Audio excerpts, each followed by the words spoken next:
Le plaisir de skier vous est gracieusement offert par Ski Town, la ville du ski. Par le mont Avalanche à Saint-Adolphe, station de sport. Et grâce à Saint-Jérôme Chevrolet Buick GMC, on est maintenant électrique. Salut tout le monde, bienvenue au Plaisir de skier. C'est Philippe qui est là pour une autre saison du Plaisir de skier. On est de retour en ondes et sur le web et sur ma TV illico. Et comme à chaque année, on commence notre saison avec les tests de ski annuels où les manufacturiers me font confiance pour vous présenter les nouveaux skis de l'année. Il y en a là-dedans qui sont des absolus, des coups de cœur absolus. Et en même temps, après ça, on reçoit au cours des 2 prochaines émissions la majorité des représentants dans l'industrie pour venir nous présenter leurs nouveautés pour l'année. Alors, une grande saison au plaisir de skier qui est supportée par Ski Town cette année. Et dans cette émission, dans la saison, on va surtout rencontrer des gens de ski. On va retourner skier avec notre ami Simon Claveau, Mont-Saint-Anne, dans des conditions exceptionnelles. On skie avec le directeur de l'école de ski à Sutton dans une journée où il y a de la glace dans les arbres. C'est féerique. On va skier une émission avec un monsieur qui a 95 ans. Allez, Philippe, on va aller faire un peu de carving. Oui, du carving. Le monsieur a 95 ans. Monsieur Hood, à Mont-Habitant, une sensation Internet. Bref, et on aura aussi une rencontre avec l'athlète paralympique Frédéric Turgeon, qui a terminé 2e au slalom en Coupe du monde l'année passée dans sa catégorie. On skie aussi avec la médaillée d'argent des Jeux de Pyongyang en skier cross, Brittany Fallon, l'athlète super sympathique de Mont-Tremblant. Bref, on a tout un menu cette année et on commence avec notre test de la première paire de skis cette saison.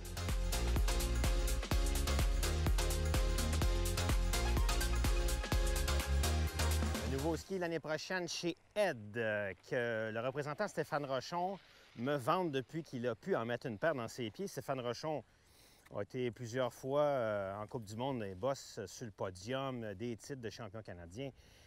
C'est un des reps de l'industrie qui est peut-être un des meilleurs skieurs. Toutes catégories confondues, qui fait des backflips, qui fait des entraînements sur l'eau. Puis là, je le regarde et il me dit, oui, moi, c'est mon ski que je prends quand je vais tout le temps. C'est le Ed V10 V-Shape avec le LYT Technology. Il y a Y, c'est pour une façon plus sexy d'écrire light. Okay? C'est un ski très, très, très léger en ayant 85 mm au patin de largeur. Donc, ça va être un seul ski dans votre sac. Et là, la gamme V10, V8, V6, V4 va être la gamme qui va se retrouver entre les très, très performants Super Shape de Ed qu'on a dans le marché depuis une éternité, qui sont vraiment pure piste, qui sont performants, mais qui permettent peut-être pas d'aller jouer dans le bois, puis dans la forêt et dans les sous-bois. Donc, ça nous prend un autre ski chez Ed, donc peut-être les Core après. Mais il y en a pour qui les Core ou 2 paires de skis, c'est trop large. Ils vont vouloir une seule paire de skis. Et dans ce cas-ci, pour les skieurs performants, le V10 V-Shape va être le ski qui permet d'aller jouer partout sur la montagne, en particulier parce que pour un des skis à 85 mm au patin, enfin, on nous fait un ski large qui a un court rayon. On est à 13 mètres de rayon, ce qui est une beauté dans l'industrie. Puis si on veut allonger les virages, on va pouvoir avoir aussi beaucoup de plaisir avec. Ed est une compagnie qui fabrique des skis technologiquement au sommet de l'industrie. Il y a quelques compagnies qui sont comme ça, qui ont quelque chose pour la technologie et de transformer après en plaisir sur la piste. Dans le cas du V-Shape, on a un noyau de bois de Caruba, donc c'est un bois très, très, très léger. On aura du carbone dans le ski et non pas du métal, ce qui rend le ski beaucoup plus facile et joueur. Et on aura ce qu'il y a chez Ed depuis peut-être 7 ans ou 6 ans, du graphène, qui est le matériel le plus léger est le plus puissant en fonction de l'épaisseur qu'on en met. On en met très, très peu et c'est très puissant. Donc, on avait trouvé ça sur des skis de femmes au départ, avec un grand succès, puis on dit « Ouh, loulou, on va en mettre partout dans nos skis. » On en a dans les Core et maintenant, on en a dans les V-Shape. Spatule extra large en haut.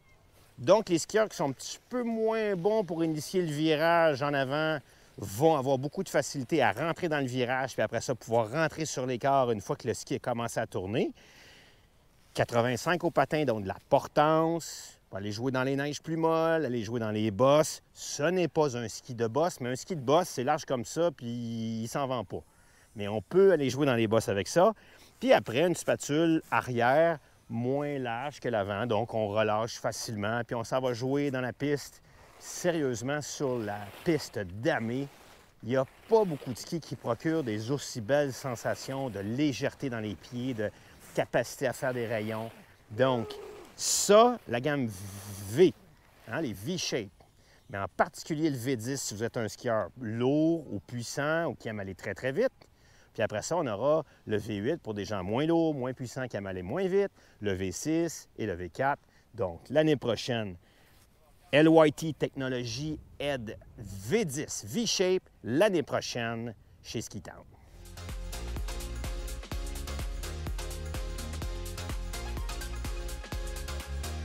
OK, c'est le tour de Charles Léger pour nous parler de nouveautés chez Nordica. Salut! Salut Phil, ça va? Je suis très heureux d'entendre ce que tu m'annonces un peu, puis je veux qu'il nous le dise à tout le monde. Il m'en a pas trop parlé avant, mais il y a...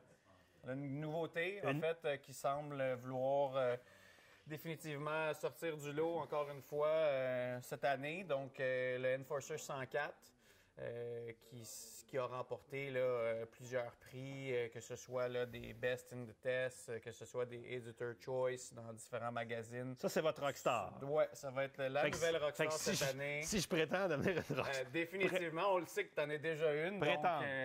Ouais. Donc, on sait que ce serait un ski que tu aimerais sûrement là, pour plusieurs conditions. Mais tu sais que je pense que la plus grande qualité d'un skieur, c'est l'humilité. Parce que c'est un peu comme en surf. Tu peux être bon une journée, puis le lendemain, tu es très mauvais. Exact. Après ça, en surf, ils mettent ça sur le dos des vagues, puis en ski, on peut mettre ça sur le dos des conditions. Absolument. Donc, OK, Free Ski 104 Enforcer, c'est un nouveau ski, mais c'est une nouvelle construction. C'est pas juste prendre un ancien Enforcer. Non, c'est un tout nouveau ski, nouvelle construction, nouvelle shape, nouvelle catégorie même. Donc, Enforcer existe depuis plusieurs années. Oui. On a eu beaucoup de succès, premièrement, avec l'Enforcer 100 qui est derrière toi. Ensuite, l'année qui a suivi, tous les succès, tous les regards étaient sur le Enforcer 93. Oui. Pour cette année, on a rajouté un nouveau ski que tu as eu la chance d'essayer en ski l'année passée au printemps. Puis qu'on verra dans les tests un peu plus tard dans l'émission. Donc, le 88, qui est un excellent produit là, pour le Québec, on ne se le cachera pas, c'est une largeur parfaite. Un dérivé de ce qui existait déjà. Et ça, c'est donc celui qui a un seul ski dans son sac pour le Québec. Exactement. On le sait, les journées... On a déjà parlé des bâtons de golf, puis tout ça, donc c'est exactement. Le nouveau Enforcer 104, en fait, on l'appelle Enforcer Free. Il n'y a pas la même construction que les Enforcer réguliers. Donc, sur les Enforcer Free, on va avoir 35 de rocker en avant, 40 de cambrure, puis 25 de rocker à l'arrière. Ce qui est 5 de rocker de plus en arrière, puis en avant. On va avoir aussi allégé le poids dans le tip puis dans le tail du ski. Donc, ce qui nous donne un ski qui pivote beaucoup plus facilement. Donc là, quand on est en condition de neige molle, quand on est dans le sous-bois, quand on veut passer entre les arbres, ça devient un ski qui est beaucoup plus facile à pivoter, beaucoup plus facile à garder en surface de neige. OK. Donc, ça va être un petit peu plus dirigé vers les gens qui sont en quête de quelque chose pour une neige molle, une neige poudreuse, que les Enforcers réguliers. Qui sont plus pistes. Qui sont plus des skis plus larges de piste. Y a-t-il autre chose dans la construction qui est différente au niveau du sous la fixation? Non, on a toujours, tu vois, chez nous, on a déjà parlé, on n'est pas dans la catégorie des compagnies qui veulent se battre pour enlever 100 grammes, pour enlever 200 grammes. On veut donner un feeling de ski qui va être le plus stable possible, qui va être le plus agréable possible. Donc, on a toujours une construction classique. Un noyau en bois, on va avoir 2 feuilles de métal, une sur le dessus, une en dessous du noyau. On va avoir on va avoir allégé, comme j'ai dit précédemment, le talon puis la spatule du ski, avec un petit peu de carbone dans les deux, ce qui va nous donner vraiment là, un pivot plus facile. Si je trouvais que j'ai des gens qui sont arrivés et ont dit j'ai essayé l'Enforcer, je le trouvais trop dur, trop fort. Est-ce qu'on clairement va être plus facile là, hein? Parce que là, on s'entend, Enforcer 100, Enforcer 104, on parle de 4 mm. C'est pas ça qui va changer grand-chose au niveau final, au niveau de flottaison. C'est sûr que si tu es un skieur, la série Enforcer régulier s'adresse à des skieurs qui sont plus forts. Ouais. Le même skieur qui est un petit peu moins à l'aise dans les neiges poudreuses, parce qu'on s'entend qu'au Québec, c'est pas à tous les jours qu'on en a de la neige. Donc, la journée que la tempête elle arrive, si tu as skié sur tes skis slalom toute la saison, puis là, whoop, il y a 30-40 cm de neige, ça se peut que tu te trouves pas comme une superstar comme tu te trouves sur tes skis slalom. Ouais. Puis tu vas skier sur le backseat un peu. Exact. Tu vas pas tout à fait à la bonne place. L'enforcer régulier, il va te le dire que tu n'es pas à bonne place. Donc, il va te pousser par en avant. Le talon va être dur à gérer. Par contre, l'Enforcer 104, justement, plus facile. Là, tu vas sentir plus un super-héros cette journée-là avec le... Et puis après, ben, du 104, tu as 110 et 115. Exactement. Donc là, c'est sûr que ça s'adresse à de plus en plus de neige ou différentes parties du pays. Si on est plus dans l'ouest, c'est sûr que des 115 ici au Québec... il faut vraiment vouloir s'en servir juste une fois à la fameuse tempête du mois de mars à Sutton. Ouais. Mais sinon, on va pouvoir vendre beaucoup de 104 selon moi ici, là, qui est un autre très bon outil si tu as déjà un 88. Donc, tu peux avoir un ski de piste, un 88, un 104. Tu peux faire ta sélection personnelle. Mais, Puis, ça m'amène à la dernière question. Si j'ai un ski de touring, est-ce que chez vous, chez Nordica, est-ce que j'irais là? Qu'est-ce que toi, chez nous, on a déjà parlé de la série Navigator dans une précédente capsule. Moi, je pousse toujours les gens à aller vers encore là. En largeur surtout pour 85 ou 90. Ça, 85, c'est un nouveau ski ou ça? Non, ça existait déjà. Okay. Moi, je skie toujours personnellement sur un 90 en touring. C'est correct, ça donne un petit peu plus de flottaison. C'est un ski qui est un petit peu plus léger. C'est un petit... Puis on s'entend qu'ici, quand on fait du touring au Québec, c'est pas nécessairement pour avoir de la neige d'en face lors de la descente. C'est souvent pour être en forme. Donc, ça sert à rien de monter avec quelque chose de si large, de si performant en descente. Ça, c'est fait pour descendre. Et surtout, il y a des endroits où quand tu montes à pied, tu es obligé de redescendre dans le bois. Fait que tu as intérêt à être plus agile ou à être un peu plus pertinent. Donc, c'est sûr qu'on va entendre beaucoup parler de la série de la nouvelle collection de Enforcer, surtout du Enforcer 104. On va le voir dans tous les magazines, on va le voir sur les front pages des magazines. Il va être partout. Quand est-ce qu'il neige? Ça s'en vient, ça s'en vient. Merci Philippe. J'ai très hâte. Ouais.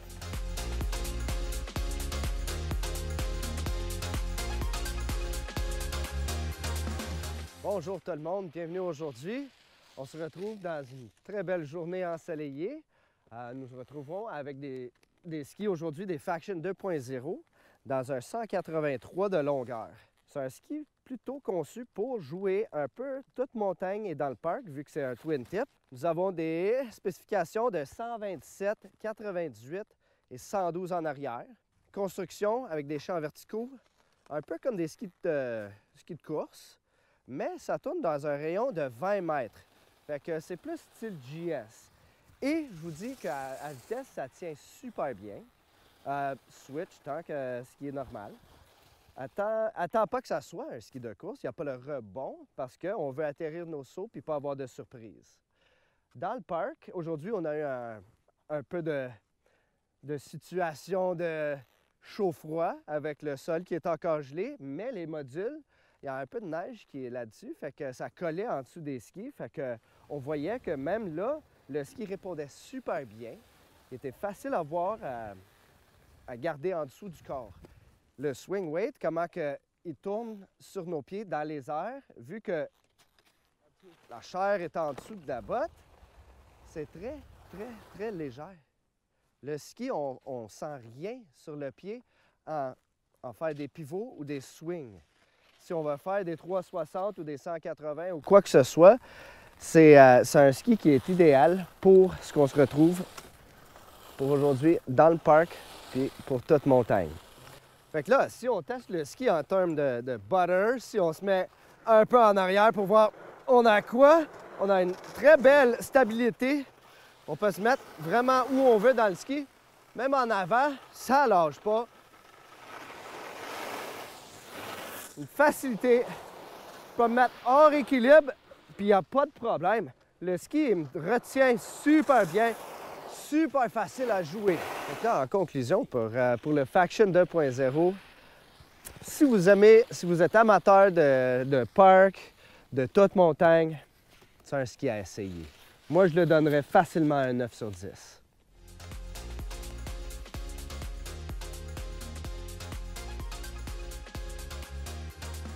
Avec Jean-François Comeau, on va vous parler de Rossignol pour la prochaine saison qui a préparé Jean-François.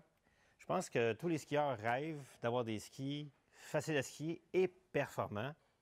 Et pas juste performants, parce que vous avez des très bons skis de performance, pistes, les Hero, tout ça, c'est célèbre depuis le nombre d'années qu'il y en a. Bon succès, oui. Les React chez les hommes. React chez les hommes, nouvelle famille qui remplace un peu ce qu'on avait les poursuites. Tout nouveau design, nouveau moule, nouvelle construction, des beaux skis accessibles, performants. Accessibles au plan technologique, au plan ski, mais au plan financier aussi? Oui, financier, ouais, ça reste des skis entre 600 et 1000 $ quand même, tout dépendant de la qualité ou la gamme qu'on va aller chercher. Mais ce sont des skis qui sont accessibles au niveau du skieur. Fait que, facile à skier, confortable. Performant au niveau de la croche sur la glace. Oui, ça toujours, avec leur construction laminée, sandwich, pour les deux modèles que j'ai dans les mains. Et même, on a un R6, un R8 HP, et j'ai un R6 aussi qui est laminé, sandwich. Fait que ça, c'est la preuve que c'est des constructions de ski qui mordent sur la glace. OK. React chez les hommes, on les appelle les Nova chez les femmes, mais Exactement. on est dans les mêmes constructions, mais adaptées. Similaires, oui, un petit peu, mais adaptés un peu. C'est pas tout à fait les mêmes skis que chez les hommes, mais c'est tous des skis dans les hauts de gamme, laminés aussi, noyaux de bois, et puis des très beaux skis qui sont faciles à skier et qui tiennent très bien sur la glace. Oh oui. Moi, je l'ai testé. Vous allez voir le ski test un peu plus tard dans la série. Pour quelqu'un qui est tout le temps habitué d'être sur des skis de course et avec des bottes de course, j'ai fait comme savez-vous quoi?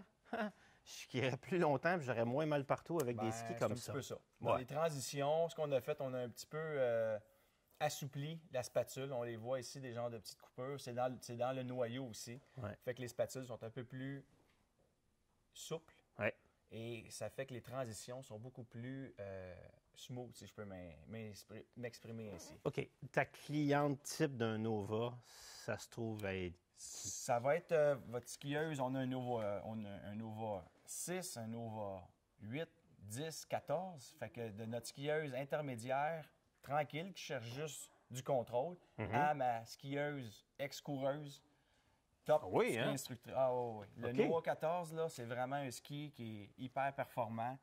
On a rajouté une plaque de métal dedans que dans nos skis de femmes, on n'avait pas eu depuis des années. OK. Fait que en dessous du patin, au patin, en dessous de la botte. Et en même temps, pour des gens qui ne veulent pas nécessairement le ski au look d'un ski de course, le ski fixe. C'est ça, exactement. Oui, on a un beau succès avec Hero, mais c'est pas tout le monde qui veut s'associer aux couleurs très agressives, très flashy des skis Hero, rouge et noir. Fait que ce sont des skis un peu plus sobres, mais des skis vraiment le fun à skier là, sur la piste. Et même chose chez l'homme. Ton plus puissant, le HP, le haute performance, ça va être pour un ancien coureur qui veut des skis pour s'amuser sur la piste. Parce qu'on est à quelle largeur de patin? On est à... Environ 74. Oui.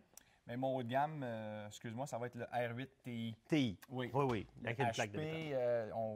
La shape va changer un petit peu au niveau du talon. Un talon un peu plus carré, un talon un peu plus rond pour les besoins. Rester moins accroché longtemps à l'arrière. Puis tu sais, tantôt, on se parlait de prix, mais pour moi, c'est un non-sens que des gens dans l'industrie trouvent que des skis sont trop chers quand une paire de skis dure 10 ans. Hein? Par rapport à quand les gens achètent un vélo ou achètent d'autres genres de produits. Moi, je trouve que, tu sais, autour de 1000 $, ça va durer 10 ans. Pour un ski haut de gamme, là, puis on regarde, ça fait 15 ans que je suis chez Rossignol, puis un ski haut de gamme, il y a 15 ans, c'était 1000 $. Oui. Et c'est encore. Et c'est encore. Non, mais je suis plus vieux que toi, un peu de 10 ans peut-être. Quand je vendais des skis à Repentigny et magasin d'Argenson, bien, le ski 4S Rossignol avec une fixation Salomon 747, c'était 1000 $ plus taxes, là. Fait que 35 ans plus tard, c'est encore le même prix pour un ski haut de gamme. Donc, ça va quand même pas si mal. Il y a des petits miracles qui se sont faits dans l'industrie du ski. et vous en êtes grandement partie de ça. Les feelings après, parce que c'est une qualité, c'est le fun. Il y a des gens qui vont dire c'est bien construit, c'est ci, c'est ça, mais les feelings que ça procure. On en a parlé un petit peu. Beaucoup de sensations, beaucoup de stabilité, beaucoup de confort aussi. C'est des termes qu'on aime utiliser, qu'on aime ressentir aussi. Et au niveau des transitions, c'est très, très... c'est très smooth au niveau des transitions. C'est pas imprévisible un peu comme un ski de course ou des choses. Il n'y a pas de catapulte à chaque virage. Oh, mon dos, aïe, aïe, mes genoux. Je parle beaucoup là, que c'est comme un petit peu conduire une voiture de luxe performante. OK. C'est pas une voiture sport, c'est une voiture plus luxueuse, performante, avec au niveau des React ou des Nova aussi, c'est un peu ça. Moi, je pense aussi aux débutants qui, malheureusement, sont souvent mal servis par l'équipement de débutants, puis qui ont un peu de budget, puis qui pourraient avoir une magnifique progression dès la première année en allant tout de suite vers un ski comme exactement. Puis c'est ça que Rossignol, la force de Rossignol, c'est qu'on peut prendre un ski haut de gamme et un skieur débutant ou intermédiaire très tranquille vont avoir beaucoup de plaisir sur ces skis-là parce que ce sont des flex et des coupes latérales qui sont vraiment étudiées pour ça. Puis en même temps, si vous prenez des leçons, votre progression n'en sera que meilleure.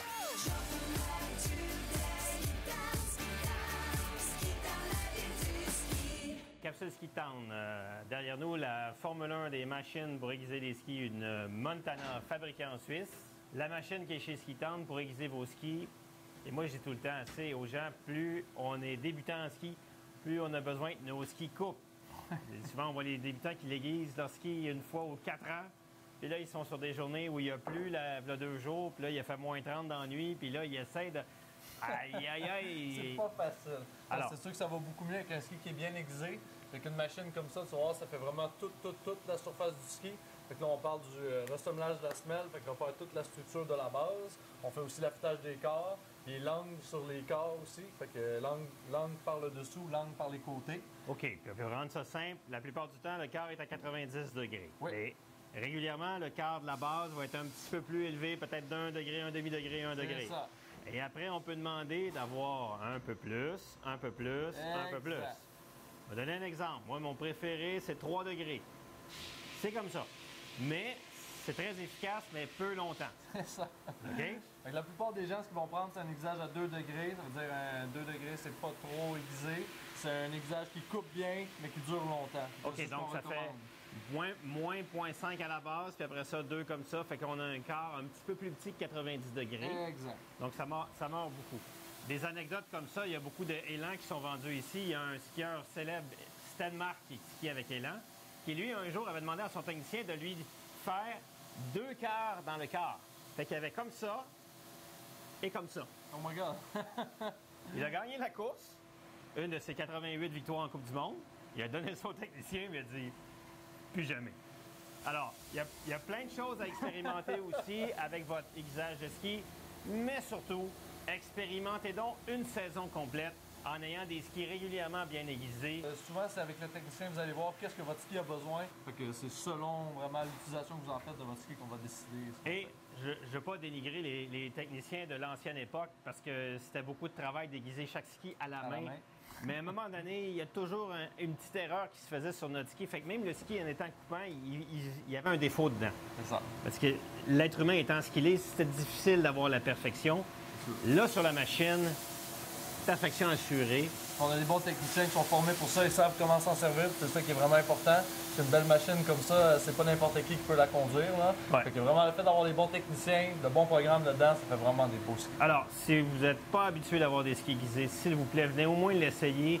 Et pas, mettons, les amener juste au début de saison. Puis là, au début, il fait quand même chaud, hein, décembre. Ça commence à geler en janvier. C'est vraiment quand vous voyez qu'il va pleuvoir. Puis que dans la semaine, il va faire moins 30. Quand vous arrivez le samedi, là, vous dites, hey, wow! Fait en particulier les dames qui pourraient avoir peur sur la glace. Puis quand ils mettent ça, moi, j'ai vu des gens à Tremblant là, pleurer en haut de la Duncan, là, jour de l'an. Puis ils sont là, mais je veux pas descendre là, chérie. Ils ont raison. Mais avec des skis coupants, ils peuvent prendre accroche. Beaucoup plus de contrôle, beaucoup plus en confiance. Plus de confiance. Je dirais la plupart des gens qui commencent à aiguiser, qui n'avaient pas aiguisé leur ski avant, ne savaient pas c'était quoi, ils viennent, on les revoit. Ils reviennent. C'est le conseil qu'on peut vous donner.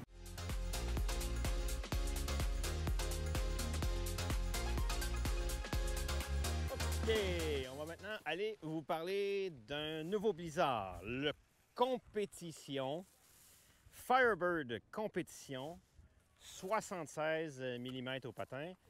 La gamme Firebird, on l'a à partir de ski grand public jusqu'au Firebird de Coupe du Monde. Et on aura à travers toute la gamme une déclinaison de puissance, de rayons variant selon vos besoins à votre plus grand plaisir. Et dans le cas du Compétition 76, on va voir quelque chose d'assez spécial pour les gens qui veulent faire des virages précis, techniques, mais faciles. Parce que sur certains autres skis chez Blizzard dans la gamme Firebird, si on va au SRC par exemple, ou WRC qui est le ski de géant, on va avoir besoin de travailler un petit peu plus fort dessus. Et on aura aussi une gamme qu'on appelle Quattro, qui elle aussi va être un petit peu plus exigeante. Alors, le défi de fabriquer un ski facile et performant vient d'être réalisé par Blizzard dans son compétition parce qu'on a un ski fabriqué avec des champs qui ont un petit angle en trapèze qui va augmenter la façon d'appliquer la puissance sur le ski et ça permet d'avoir aussi 76 mm au patin en ayant une largeur qui nous permet d'aller partout sur la montagne. OK? Et on aura dans le ski, dans son noyau de bois, quelque chose de particulier qu'on appelle la colonne vertébrale en carbone, le C-spine, c'est-à-dire qu'on met une feuille de titane, de carbone, tressée sur le haut, à l'intérieur du laminage sandwich de bois tout le long du ski pour lui donner assez de puissance en flexion. D'accord? Et cette technologie-là nous vient de la technologie des SRC, WRC et des skis de course. Sur d'autres modèles plus puissants, on aura aussi sous la plaque une plateforme de carbone. Là-dessus, on ne l'aura pas parce qu'à un moment donné, il y a une question de budget. Il faut qu'on arrive avec un prix raisonnable en ayant un ski performant. Blizzard, au cours des dernières années, a été un des plus grands innovateurs en termes de rayons sur les skis. Pour un 174, 76 de mm au patin, on a un rayon combiné de 15. Et quand on dit un rayon combiné, c'est-à-dire que dans le ski, il y a plusieurs rayons, dépendamment de où on appuie, où on pousse, là où on met notre plus, notre mise à corps. On va être capable de jouer avec nos rayons de sorte qu'on n'a pas toujours l'impression d'être comme sur un snowboard de race, de course, où est-ce qu'on fait toujours les mêmes rayons, ce qui devient très ennuyant. Alors, Blizzard ont été les premiers à initier cette technologie-là où, en fonction de où on prend notre mise à corps dans la neige, on aura différents rayons. Et ça, c'est vraiment agréable parce qu'on peut faire de la piste à tremblant et décider de se mettre beaucoup de vent dans le visage puis d'aller à fond la caisse, ou on peut décider d'aller dans le sous-bois à Sutton puis d'être capable de faire des petits rayons sans avoir nécessairement besoin de changer de ski. See, to go shorter, it will go shorter. Si vous allez plus court, ça va faire très court. Et si vous allongez, salut Alain, caméraman. Yeah. Puis, sérieusement, là, le niveau d'effort est vraiment pas là. On force pas. Firebird, dans le cas du Compétition 76, un ski facile, un ski efficace et performant, sans nécessairement avoir besoin d'avoir fait de la musculation tout l'été pour embarquer dessus et pas être épuisé à la fin d'une journée. Un concurrent très féroce en termes de genre de clients, de nombre de clients qui sont capables d'avoir énormément de plaisir sur ce ski-là l'année prochaine. Donc, vous le verrez beaucoup sur les pistes.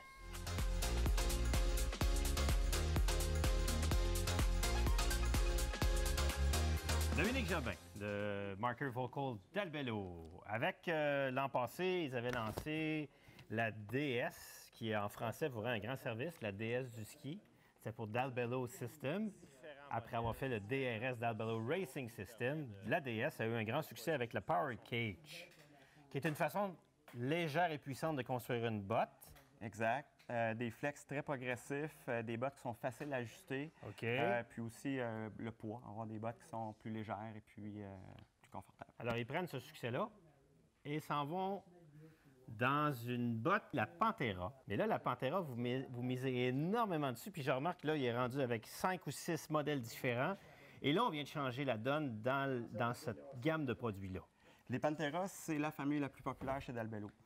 Chez nous, c'est une botte, là, dans les magazines sur Internet, c'est le mot légendaire, là, il revient régulièrement. C'est la famille de bottes la plus importante chez nous. L'ancienne et la nouvelle, on a vraiment une grosse différence de poids, là. Oui, bien, c'est une super alternative comme produit pour quelqu'un qui n'a pas nécessairement un confort absolu dans une botte avec un fit qui est un overlapping, par exemple. Ça, c'est les bottes à 4 boucles Traditionnelles. ordinaires. Quelqu'un qui n'est pas bien là-dedans. Fait qu'on a le choix d'aller vers une botte qui va offrir autant de performance, mais avec un ajustement qui est différent. Donc, on va avoir une langue là, qui est très large, positionnée sur le devant du pied. Puis, ce qu'on a comme caractéristique, c'est que l'ajustement se fait au niveau du talon, donc de stabiliser le talon le plus. Fait que c'est une courroie qui est câblée. Fait qu'on veut vraiment wrapper le plus possible le coup de pied pour aller stabiliser le talon dans le fond de la botte. Donc, à ce moment-là, le pied est stabilisé. Question, quelqu'un qui a un coup de pied fort, est-ce que ça fonctionne quand même? Exactement, oui, il n'y a pas de problème. Parce qu'on peut ajuster le câble, la longueur du câble. Exactement. Puis, on l'ajuste à notre goût, en fait, tout simplement. OK. Puis, les courroies du devant, eux autres, vont aussi s'ajuster en largeur. Donc, on va avoir une botte qui a un ajustement de largeur variable. La largeur du plastique? La largeur du plastique s'ajuste aussi. OK. Fait qu'on va aller stabiliser le talon, mais en même temps, on peut même aller ajuster le wrapping du pied. Fait qu'on peut avoir une largeur de 100 à 102 mm pour ajuster la largeur du pied de la personne. Et après, on a aussi sur la Pantera, il y a un mode marche. Oui, pas aussi généreux que sur la même famille de bottes cabrio qu'on appelle les Lupo. Ouais. En fait, qui est une Pantera qui a été transformée en système de bottes de randonnée. Ouais. On a un système de marche qui est quand même très généreux sur la botte.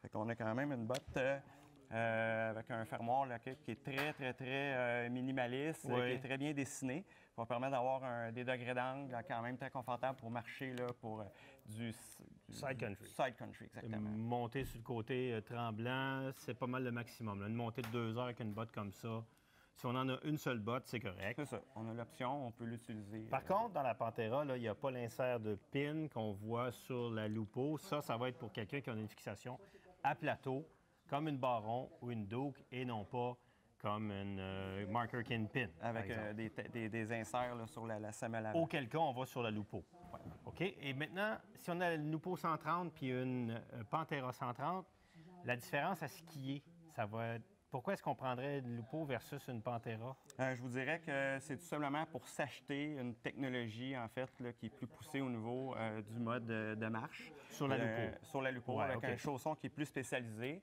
en étant une botte aussi qui devient un peu plus légère. Là, donc, à l'alpin, on va être peut-être plus performant avec une Pantera? Je pense qu'on a plus d'énergie de retour. On a une botte qui a un flex un peu plus progressif pour aller positionner le ski, qui a plus de punch là, dans la série Pantera.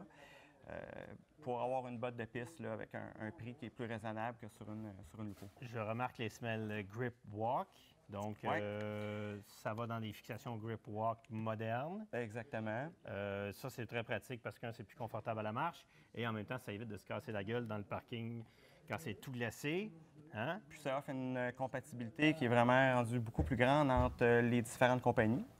Puis aussi, les gens qui s'achètent des skis, maintenant, vont pouvoir adapter leurs nouvelles bottes sur à peu près la majorité des compagnies de ski. Parce que tout le monde s'est rallié un peu derrière cette semelle-là là, qui est fabriquée chez Marker, qui est une compagnie maison chez nous. Je remarque qu'il y a donc, là, on a 3 modèles de la Pantera. Il y a quoi comme flex chez les hommes? Il y en a 4.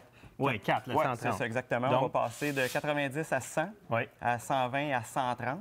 En fonction de votre poids et de votre vitesse. Exactement. Pas pesant, vous allez très vite. Prenez peut-être un indice flex plus élevé. Si vous êtes pesant, vous allez moins vite. Peut-être prendre pas juste l'indice pour votre poids, mais adapter aussi ça à votre conduite. Donc, chez les hommes, 4 bottes. Chez la femme, ils sont très belles en passant. C'est vraiment pour nous une super belle nouveauté à offrir là, aux consommateurs cette année, les Pantera femmes. Où on va avoir un lace d'ajustable de 99 à 101. Puis, on a 75, 85, 95 et 105 qui est offert là, dans les produits chez nous cette année pour les Pantera. Bon, ben, c'est toujours 100% moulable. La coquille, le chausson, donc tout au est en four, moulage. Et puis après, on... Exactement. On peut maximiser le fit puis le confort. Puis les gens ici en magasin, au ski town, sont habilités à mettre ça dans le four. C'est des points de pression. Déjà mouler le plastique à la forme de vos imperfections de pied, on en a tous. Donc, si vous autres, la petite bosse est là, bien, avant de faire du boot fitting, on peut essayer de juste la mettre au four, placer la botte à votre pied, vous allez skier avec. Puis après, si vous avez des points de pression, vous retournez au boot fit, puis on est capable de travailler très bien On va par étapes. toute la coquille. OK? Chaussons coquille dans le four. Merci, Merci beaucoup. Dom. Merci Et puis beaucoup. bon succès avec votre Pantera.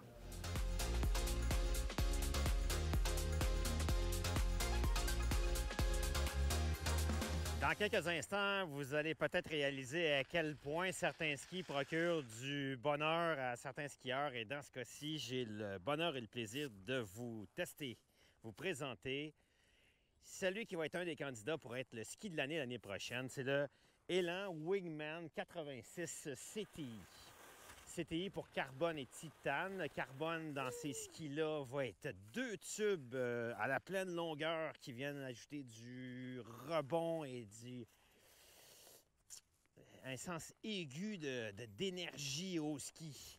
Les Wingman, c'est une nouvelle ligne chez Elan qui viennent combler le trou qu'il y avait entre les Ripstick qui commencent à 88 jusqu'à 116.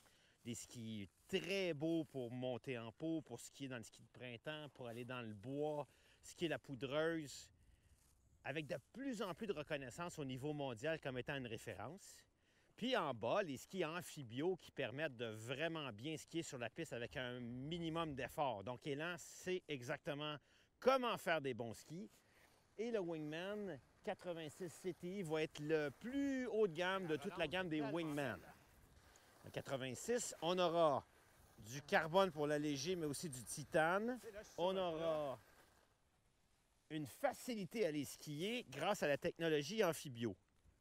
Amphibio, c'est quoi? Vous le voyez peut-être dans l'espèce de dessin de 3D ici, qui est une plaque sur l'intérieur du ski plus puissante. Et sur l'autre côté, qui est le côté extérieur du ski, on a moins de puissance et en plus, on est plus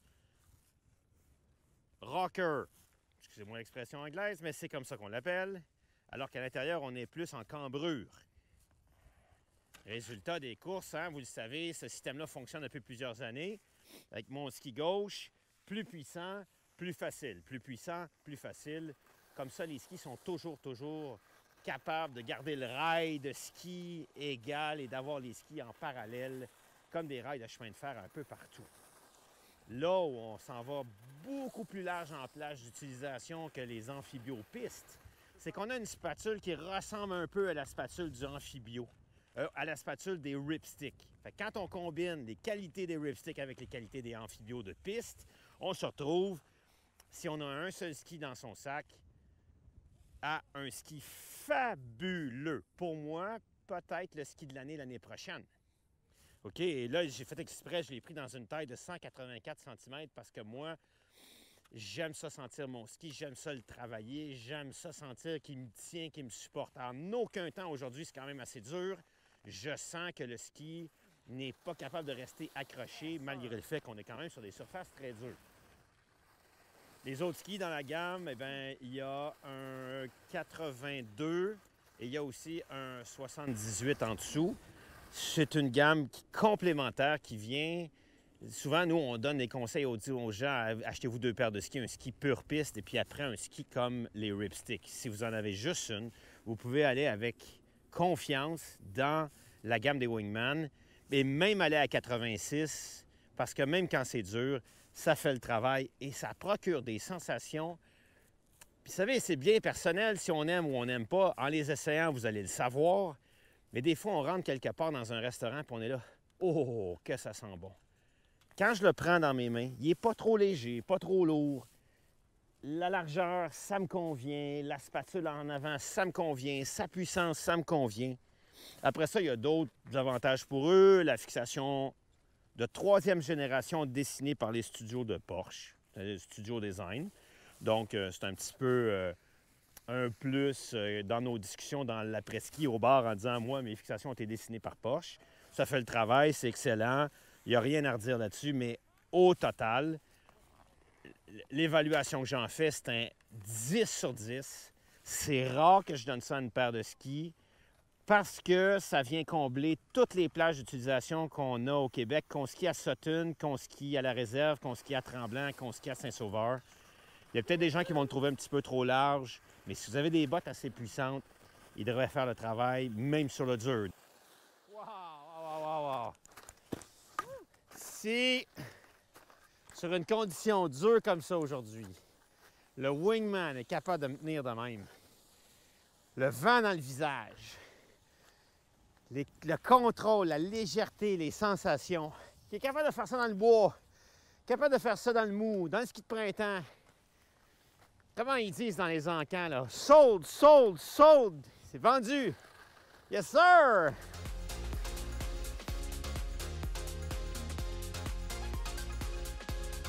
On va s'arrêter là-dessus pour cette émission. Ski Test 2019-2020 du plaisir de skier. La semaine prochaine, on poursuit avec autant de tests de ski et autant d'entrevues avec les représentants de l'industrie. Je vous rappelle mon objectif ultime, c'est que aujourd'hui, dans l'industrie, il n'y a absolument aucun mauvais ski. Personne ne fabrique de mauvais ski.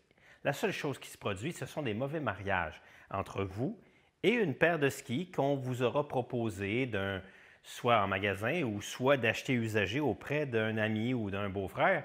Et ça, on déteste ça, que les gens gaspillent leur argent. Que ce soit en achetant un ski qui n'est pas assez cher pour leur niveau, que ce soit un ski qui soit trop cher pour leur niveau. Ce n'est pas une question de budget. C'est une question de puissance, de taille, d'énergie dans le ski. Une personne débutante, mais qui a beaucoup de qualité athlétique, il peut tout de suite passer un ski plus fort. Pourquoi? Pour que vous ayez le maximum de plaisir de skier, que vous en mangez. Vous savez, comme moi, en ce moment, la neige commence à tomber. On a hâte, on s'en peut plus. Donc, c'est ça notre but. C'est toujours été ça notre mission au plaisir de skier. Alors, on se donne rendez-vous la semaine prochaine pour la phase 2 du ski test du plaisir de skier 2019-2020. Allez, salut, à la prochaine.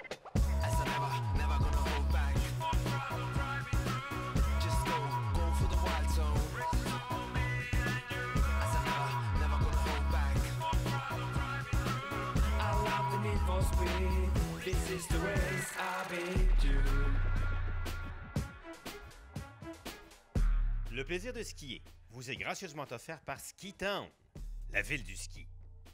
Par le mont Avalanche à Saint-Adolphe, station de sport.